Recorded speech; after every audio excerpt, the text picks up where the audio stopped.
2013 Honda Accord customer complaint. Car will not stay running. As you can see, I have my jumpers right here.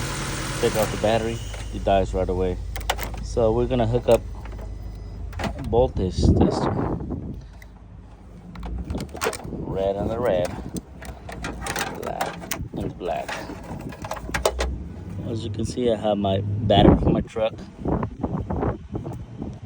12 volts.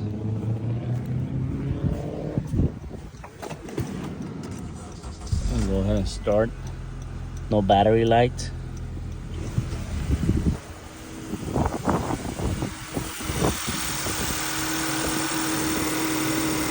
Just showing 12 volts. Let's put a load. Weak, 10 volts. That alternator. Follow me for more tips.